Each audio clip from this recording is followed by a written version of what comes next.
l'homme qui a fait plier le monde économique sans crier gare. Alassane Ouattara, le templier ivoirien du monde financier. Sur cette photo mythique datant de 1994, immortalisée au sommet du Fonds monétaire international, l'histoire prend une pause. On y reconnaît de gauche à droite Alassane Ouattara, Stanley Fischer et Prabhakar Narvekar, les icônes absolues de la gouvernance économique mondiale. À cette époque, le nom d'Alassane Ouattara était déjà inscrit en lettres d'or dans l'architecture financière planétaire. Un Ivoirien, un Africain, sans parrain de France-Afrique, gravissant les plus hautes marches du temple de Bretton Woods, armé seulement de son éthique impeccable, de son intelligence mathématique et d'un sens du devoir supranational. En 1994, il y a une photo qui circule, vous verrez Alassane Ouattara avec deux blancs. Et quand vous le voyez, il est encore pratiquement très jeune. Il est arrêté avec Stanley Fischer et Prabhakar Narvekar, qui sont eux-mêmes des icônes de la finance internationale. Sachez que depuis cette époque, Alassane Ouattara avait fini de faire ses preuves. Tout ce que beaucoup savaient, c'est qu'il était un Ivoirien, un Africain, c'est qui se voit facilement. Mais on demandait, mais qui est son parrain? On dit non, il n'a pas de parrain. On dit, mais il est francophone. Oui, mais il n'a pas de parrain au niveau de la France-Afrique, non. On dit, ok, mais comment il a fait pour gravir les échelons du temple de la Bretton Woods? Comment il a fait sans aide pour monter au sommet le plus haut de la finance internationale? Beaucoup vous donneront des réponses que c'est parce que il a de l'éthique impeccable. Ça veut dire il a de la rigueur dans son travail. Mais aussi, d'autres vont vous dire que c'est parce que c'est un crâne bien calé en mathématiques. D'autres vont vous dire que c'est un homme de devoir. Mais ce que moi j'ajoute, c'est que c'est un homme qui a été béni. C'est un homme qui a eu la doha ou la baraka, si vous voulez. Parce que ça, c'est quelque chose qui peut amener, comme dirait quelqu'un. C'est avec la baraka, ou si vous voulez la doha, que vous pouvez vendre de l'eau au bord de la mer à des gens. Et c'est ce qu'on va appeler chez les musulmans Rabbul Alamin, la miséricorde divine. Ce n'est pas mathématique, ce n'est pas un calcul.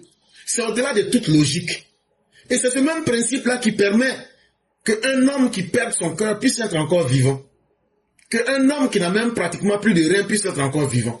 Qu'un homme qui a perdu un pied peut encore se déplacer. Ça ne répond à aucune logique. Tu ne peux pas rouler une voiture avec 3 roues. Tu ne peux pas rouler une voiture avec 2 roues. Mais un homme peut fonctionner avec un pied. Un homme peut fonctionner avec même ne serait-ce que un quart d'un rein. Et combien parmi nous ont été mis à l'hôpital et le diagnostic a été que il ne vivra pas plus de 2 semaines. Mais depuis 3 ans, il est encore vivant. Et c'est là que vous voyez donc cette grâce divine. Et comment on fait pour obtenir cette grâce divine? Chez nous en Afrique, il faut l'obtenir avec les femmes. Et de quelle femme parlons-nous? Avec sa mère. Et Alassane Ouattara, au-delà de tout ce qu'on dira, sa plus grande force, c'est cette bénédiction maternelle qu'il a obtenue. Et c'est ce qui fait qu'il est placé à des niveaux que lui-même ne pourra pas vous expliquer. Je vous l'ai dit ici, ce n'est pas l'homme le plus intelligent. Il ne se vante pas de son savoir, mais il se vante toujours du devoir accompli. Ce qu'il aurait dû faire, quand il a bien fait, il sort pour dire j'ai fait. Et pourtant, en 2000, lorsqu'il représentait la dernière chance historique de la Côte d'Ivoire pour renouer avec la discipline économique et l'intégrité républicaine, des idéologues tribalistes, des aigris du néo-féodalisme ont osé l'écarter de la course présidentielle sous le prétexte grotesque d'une moralité douteuse. En 2000, et l'ancien ministre de l'économie et des finances a confirmé cela dans une vidéo, lorsque le régime Gbagbo était dans une tempête financière et économique, et la Côte d'Ivoire devait tomber dans les gouffres, c'est Alassane Ouattara qui a pris de son temps, qui a utilisé ses propres moyens pour aller aider la Côte d'Ivoire et sortir la Côte d'Ivoire du gouffre. En 2000, lorsque Gbagbo était là. Donc quand on entend les soi-disant économistes du dimanche, du PPACI venir parler d'économie, ça nous fait rire. Pourtant, vous étiez là avec Gbagbo, mais vous aviez eu besoin de l'aide d'Alassane Ouattara. Et il n'a pas hésité à aider le pays. Quand on ne maîtrise pas un domaine, gérez votre honte, mais laissez ceux qui savent faire ce qu'ils savent faire. Après avoir aidé le pays, si ces personnes étaient des personnes qui avaient un peu honte, vous aurez compris que le patriotisme d'Alassane Ouattara n'était plus à démontrer. Mais ces mêmes personnes, des idéologues du tribalisme, des aigris, vont venir et vont utiliser Tia Koné pour venir dire non, ta moralité là est douteuse. C'est quoi une moralité douteuse? Soit on est de bonne moralité, soit on ne l'est pas. Mais à partir du moment où tu doutes de la moralité de quelqu'un, la justice même dit que le doute profite toujours à l'accusé. Et donc, le bon sens aurait voulu que soit vous fassiez plus de recherches pour démontrer à la face du monde ce que vous doutiez au sujet de la moralité d'Alassane Ouattara, ou bien le doute devrait lui profiter. Mais non, puisque vous étiez guidé par l'idéologie du tribalisme, de l'ethno-nationalisme exacerbé, avec la politique de l'instinct grégaire et d'un instinct villageois, sectaire, vous avez fait du tort à Alassane Ouattara sur la base du doute. Mais comme le monde n'est pas une roue qui tourne à sens unique, la roue peut tourner dans différents sens. On se retrouve aujourd'hui dans une ironie du sort.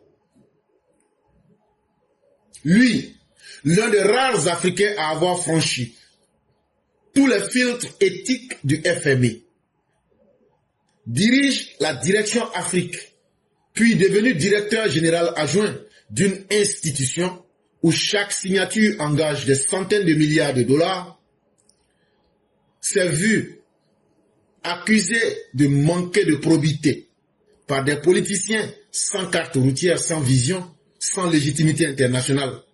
Mais la vérité finit toujours par briller. Et donc, dans ce contexte, pour rentrer au FMI, j'ai déjà fait une émission là-dessus, je ne vais plus revenir. Mais allez taper comment on fait pour rentrer à l'FMI. On ne dit pas à l'FMI, on dit au FMI. Et vous allez voir les différents étapes d'enquête de moralité. Ce n'est pas du jeu. Et l'un des rares Africains qui devrait faire la fierté de l'Afrique, qui a été le premier directeur général adjoint du FMI, quand il signe un document là, ce n'est pas moins de 10, 20, 30, 40, des centaines de milliards de dollars. C'est la vie de millions, voire de milliards de personnes qui sont engagées dans sa signature.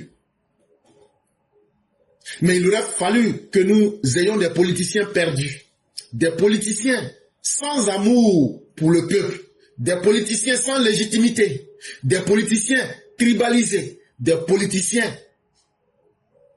qui ne sont en réalité que des bandits à la tête de l'État, pour venir dire qu'un homme comme Alassane Ouattara manquait de probité, n'était pas un homme honnête. Alors que c'est facile de dire cela, mais il n'a jamais été poursuivi. Alassane Ouattara pour un quelconque crime. Il n'a jamais été poursuivi en justice, contrairement à tous les autres que vous voyez. Et donc soyez fiers du docteur président Ouattara et allez dire partout que c'est facile de reprocher des faits, mais la réalité est que c'est le seul politicien en Côte d'Ivoire qui n'a jamais eu problème avec la justice, ni en Côte d'Ivoire, ni en dehors de la Côte d'Ivoire, ni à l'international. Prenez tous les autres politiciens. Ils se sont toujours tous un jour retrouvés devant un tribunal. Mais pourquoi Alassane Ouattara ne s'est jamais retrouvé devant un tribunal? Parce qu'il a bâti sa carrière sur sa dignité, mais surtout sa bonne moralité et son courage. Mais quand des voyous se retrouvent à la tête de l'État pour venir dire que cet homme-là manque de probité, c'est une insulte. C'est comme une fourmi qui veut se moquer d'un éléphant. Mais comme je le disais, la roue tourne. Et comme un soleil, une fois qu'il sort, on ne peut plus le cacher. Pendant que Tidjam Thiam, dans un spectacle de cabotinage mégalomane, se vante d'être payé à 10 millions de dollars par an, comme le plus grand banquier de l'histoire de l'humanité, l'histoire est l'histoire vraie, celle des générations, retiendront et inscriront Tidjam Thiam comme le fossoyeur du Crédit Suisse. C'est facile de se vanter. Mais quand tu as vraiment des preuves, tu n'as pas besoin de beaucoup parler. Tu laisses l'histoire parler en ton nom. Aujourd'hui, quand vous regardez là, le respect dont bénéficie le président Ouattara, vous pensez que c'est parce que c'est son corps que les gens aiment? C'est son travail, son abnégation, son sérieux qui force les gens à le respecter. Je suis payé à 10 millions de dollars par an. Mais pourtant, tu as volé l'argent d'une ménagère. Tu as volé l'argent de Elena Ionescu. Je suis payé à 10 millions de dollars. Pourtant, tu n'as jamais aidé un Ivoirien. Tu n'as jamais payé un café pour un Ivoirien.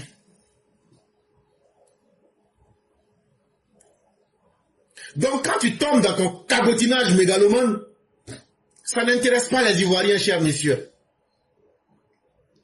Parce que ce que les uns et les autres retiendront, c'est que toi, Tidjam Thiam Chakadian, tu es un homme à scandale, un spécialiste en coulage des banques. Tu es le fossoyeur du Crédit Suisse. Tu es celui qui a été chassé avec un coup de pied dans le derrière de Prudential. Tu as déserté McKinsey. Et aujourd'hui, nous vous parlons. Aujourd'hui, c'est le 5 août 2025. Toi, Tidjam Thiam, tu es persona non grata dans toutes les places financières du monde. Ça veut dire qu'il n'y a aucune place financière aujourd'hui. Il va aller s'arrêter là. Et puis les gens vont dire, oui, lui là, tu peux le prendre. Si tu veux détruire ta société là, ouais, là, il peut t'aider. Ça, c'est aujourd'hui que je vous parle. Bon, ça là encore, là, lui, il veut dire que lui, il est quelqu'un. Ça là encore, ça veut parler. Quelle honte. Oui, Alassane Ouattara était simple fonctionnaire international payé à 500 000 dollars. Mais la différence, c'est qu'il continue d'inspirer le monde. Oh, toi, tu es vivant. Tu es devenu TikToker. Tu es vivant. Tu es en procès avec des bonnes. C'est simplement honteux. Ce sont les actes qui parlent. Dans la vie d'une personne, les actes parlent plus fort que la fanfaronnade. Le vacarme là, c'est pour les néophytes, c'est pour les apprentis. Mais par la subtilité de son savoir et la densité de sa loyauté, la consistance de sa rigueur, Alassane Ouattara n'est pas un plaisantin. Et cette différence-là, ça s'impose en termes d'années-lumière. Tu veux qu'on te dise qui est Alassane Ouattara vraiment? On va te le dire. Alassane Ouattara, retenez chers tous, et prenez ce que j'ai dit et allez vérifier. Et surtout, Allez vérifier avec l'idée de venir dire tu as menti. Alassane Ouattara est consultant à vie dans toutes les grandes institutions économiques du monde. Alassane Ouattara est consultant à vie avec un titre honoraire au FMI. Alassane Ouattara est consultant à vie au BM, à la Banque mondiale. Alassane Ouattara est consultant à vie à l'OMC, Organisation mondiale du commerce. Alassane Ouattara est consultant à vie à la BAD, Banque africaine de développement. Alassane Ouattara est consultant à vie à la BOAD, Banque africaine, j'ai oublié le A là, je sais pas, mais le de développement. On aurait pu vous citer, ça ne finit pas. Maintenant, là, ce que j'ai dit là, prenez, allez vérifier. Et puis, je souhaite que vous trouviez qu'il y a une seule information qui est fausse dedans. Mais, comment Alassane Ouattara a fait pour arriver à tout ça? Il évolue dans quel réseau? C'est ça qui est le plus important. Il n'est pas dans le réseau de son grand-père. Vous dites, mon grand-père s'appelle Oufoué. Ceux qui ont pris le nom de leur grand-père pour gravir des échelons, là, pour avoir les faveurs dans ce monde-là. Alassane Ouattara, là, son grand-père, là, c'était un simple roi africain quelque part dans le royaume de Congo. Pas plus. Et ce titre, il ne pouvait pas le prendre pour arriver à ce qu'il est aujourd'hui. Est-ce que c'est parce que il allait dîner à l'Élysée? Non. Il n'est pas dans la France-Afrique? Non. Est-ce que c'est parce qu'il a un parrain politique? Non. Mais c'est surtout le résultat de ses efforts et la bénédiction de ses parents.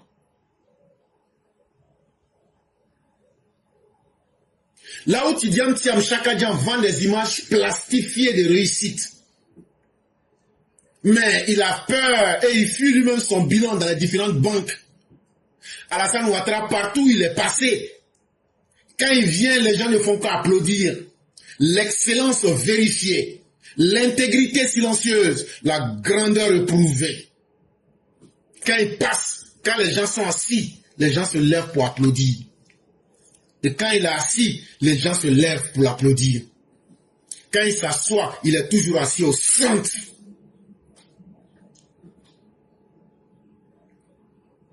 Est-ce que c'est même Alassane Ouattara là?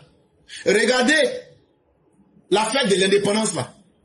Est-ce qu'il ne transforme pas la Côte d'Ivoire en puissance régionale devant vous? Oui, oui. Olingi là, ce nom l'a aidé. On n'a même pas caché ça. On l'a aidé après son coup d'État à faire de son pays un pays respectable. Le président, il a écouté les conseils du président. Il dit, état de coup d'État là, il faut quitter dedans, c'est pas bon. Aujourd'hui, le président du Ghana là, il était venu à 3 mois. Il dit qu'il avait des problèmes chaque jour, son argent est bizarre. Le président Ouattara a réglé ça il y a 1 mois. Il vient de régler le problème des Sénégalais. Il a réglé le problème des Mauritaniens avec Oulta. Je peux vous citer à l'appel. Mais c'est justement ça. L'intelligence d'un homme qui a transformé la Côte d'Ivoire en une puissance régionale. Que ce soit économique, que ce soit militaire et que ce soit diplomatique. Au niveau de la Côte d'Ivoire, ce que les autres étaient incapables de donner aux Ivoiriens, c'est-à-dire la paix et la quiétude, il a raffermi l'État. Il a relancé l'économie.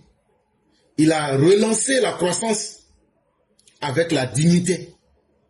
La paix, là, quand il y a la guerre, là, toi, le père de famille, là, tu te vois en train de fuir devant ta femme et tes enfants. Et ta dignité, là, tu oublies que tu as de la dignité. Et tout ce que tu as lutté pour avoir, là, ça se gâte en 1 minute. Quelqu'un qui a aujourd'hui été capable de vous offrir cette paix dans la dignité. Surtout que nous sommes entourés des pays djihadistes.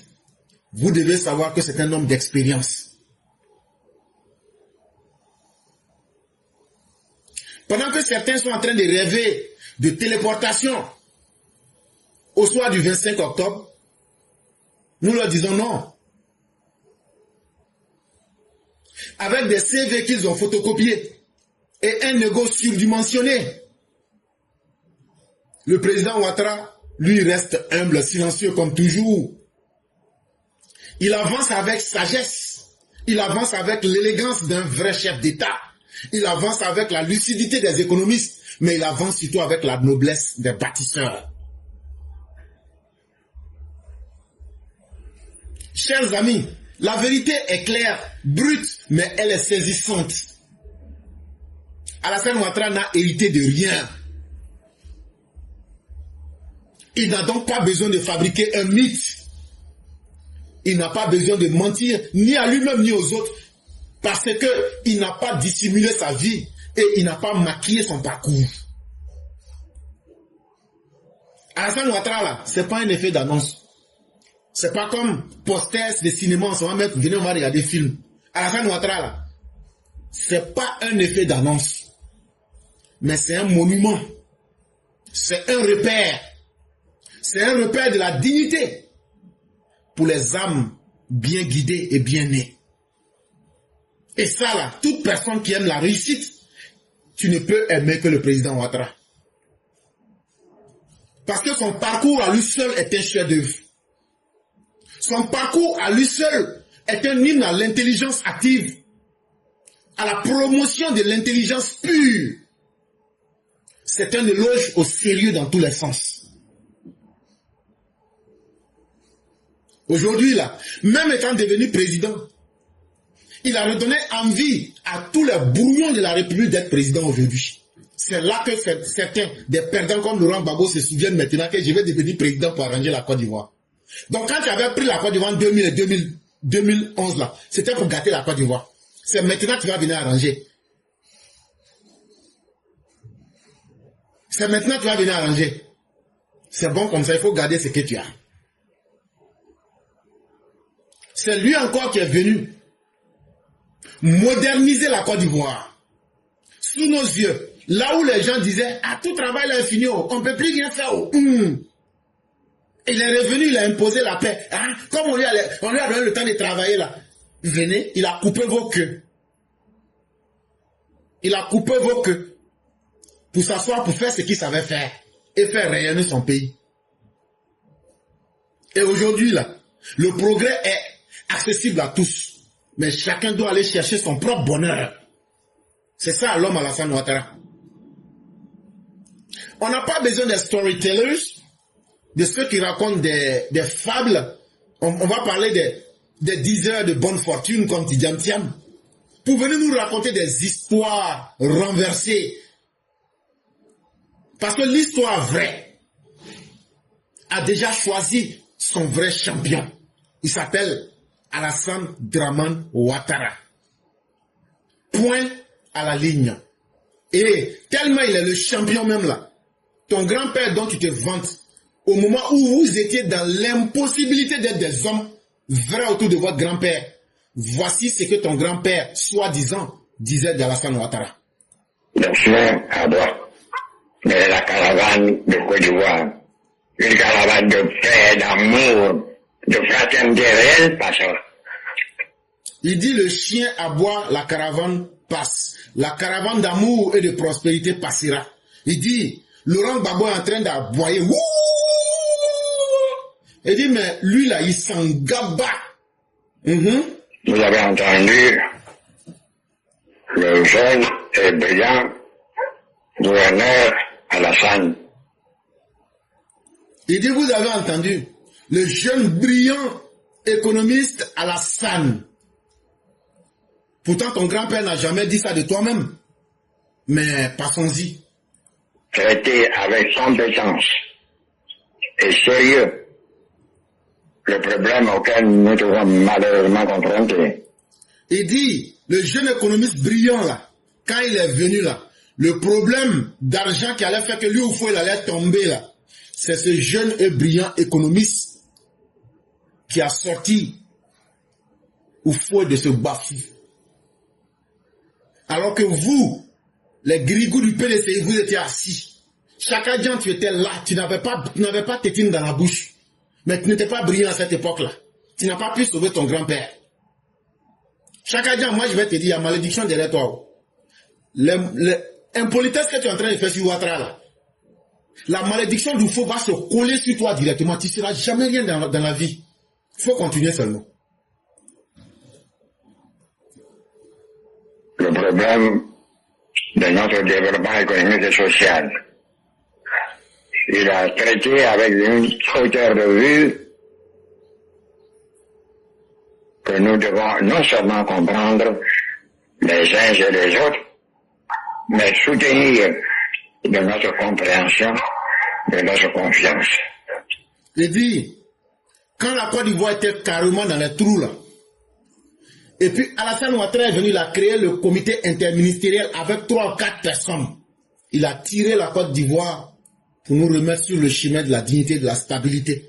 Il dit, une telle personne comme Alassane Ouattara, il faut traiter cette personne avec confiance et dignité. Et toi, tu vas venir aujourd'hui jouer les impolis sur cette personne-là. En tout cas, moi, je ne vais pas m'asseoir pour te regarder. À la tête d'une petite équipe. Tu entends, non? À la tête d'une petite équipe, c'est celle-là qu'on appelle le comité interministériel, 4 personnes. Des ministres, il a accompli, malgré les difficultés énormes, un excellent travail. Ton grand-père t'a une fois dit que tu as fait quelque chose d'excellent. Mais tu entends la voix de Félix Houphouët-Boigny. C'est pas un film chinois. Je lui fais confiance. Vous lui ferez confiance. Houphouët dit, lui, il a confiance à Dramane Ouattara Alassane. Et il nous demande de faire confiance à Alassane Dramane Ouattara. Toi qui m'écoutes là, toi, tu es qui pour ne pas faire confiance à Alassane Ouattara? Houphouët dit, le code du pouvoir, là, j'ai remis ça à Ouattara. Il y a des choses qu'on ne va jamais vous expliquer en public. Parce qu'un homme qui ne sait pas garder de secret, tu es un sac vide. Mais le pouvoir là, quand on a nommé quelqu'un chef de village là, tu penses que c'est parce qu'on l'a mis sur chaise simplement? On a invité les villageois pour lui dire que tu es devenu chef, tu penses que c'est ça? Avant que tu ne vois ça là, la nuit là, on a fait quelque chose. Voilà, ça là on n'explique pas ça en public. Il faut dire, c'est ce travail là que j'ai fait avec Alassane Ouattara. Donc là, faites-lui confiance. Mais faites-lui confiance pourquoi? Écoutez très bien la partie là. On fait confiance en quelqu'un pourquoi? Écoutez très bien la partie. J'aime mon pays. Je veux que ceux qui viendront après moi fassent mieux que moi, davantage que moi. Parce que l'amour que j'ai pour la Côte d'Ivoire, je veux que celui à qui j'ai remis le code du pouvoir fasse plus grand que moi, Félix Houphouët-Boigny. Je lui ai déjà tout donné. Mon seul souhait, il n'a qu'à faire beaucoup plus que moi. Tout le monde a entendu. Je disais ça beaucoup de fois, mais vous avez entendu maintenant, non? Il n'y a pas de problème. Allons-y. Et la Côte d'Ivoire aura le meilleur remplaçant du feu. Parce que Dieu m'aidera à vous le donner. Et Dieu me donnera le meilleur remplaçant du feu. Parce que Dieu m'aidera. Donc voilà toute la vérité historique qui est en face de vous, chers parents. Après avoir entendu ça, est-ce que vous voyez Alassane Ouattara en train de piailler, en train de sautiller, en train de faire de la grimace? Il a le vrai code du pouvoir. Il a le côté caché et le côté apparent du pouvoir. Et c'est pourquoi il est serein. Et chers Ivoiriens, en plus de ce qu'Oufouët a dit, il a dit, tout ce dont Alassane Ouattara aura besoin, c'est de notre soutien. C'est de notre soutien. Pour lui dire, vieux, ce que tu fais là, nous on reconnaît. C'est tout. Mais tous les grands succès viennent aussi avec des grands défis. Alassane Ouattara n'a jamais eu peur des défis. Et il a toujours relevé les défis. Mais pourquoi vous, les militants, vous allez douter? Pourquoi vous aurez peur? Nous sommes en de bonnes mains. Mais je vous dis encore quelque chose. Alassane Ouattara aussi ne va pas échapper au destin des grands hommes. Lui-même, il va nous laisser aussi quelqu'un qui est plus grand que lui. C'est un risque que je prends vis-à-vis de l'avenir. Je ne vous dis pas, voilà, c'est telle personne. Mais celui qui va laisser là. Parce que pour trouver un vrai leader, c'est pas à chaque moment. Ça ne sera pas un remplacement du tic au tac. Mais la vraie personne à qui Alassane Ouattara là, lui qui est vivant, vieux là, à qui il va remettre les vrais codes du pouvoir, comme Oufoué l'a remis là, cette personne encore sera plus grande que lui. Asseyons-nous et regardons. Enregistrez cette émission. Peut-être qu'un jour, vous allez appeler mes enfants pour dire votre père a menti ici. Mais un jour, peut-être que je ne serai plus là. Vous allez dire aussi, ah, ton papa là, peut-être que c'était un sorcier. Il avait dit quelque chose, on ne croyait pas. Mais ce que je dis là, je ne dis pas parce que je suis un devin. Je ne dis pas parce que je suis un mage. Je le dis parce que quand tu sais analyser les intentions des grands dirigeants de ce monde, quand tu sais étudier les signes de la nature, aujourd'hui, la sincérité, la bonté et l'amour que Alassane Ouattara pour la Côte d'Ivoire, il ne va pas nous laisser entre de mauvaises mains. Et c'est ça qui nous permet de savoir là où veut nous conduire. Le savoir là, tout n'est pas écrit dans les livres. Il y a une grande partie du savoir qui est dans l'observation et dans l'analyse. Et que Dieu fasse que il y a beaucoup d'Alassane Ouattara et beaucoup mieux qu'Alassane Ouattara à la tête de la Côte d'Ivoire. C'est notre souhait le plus grand.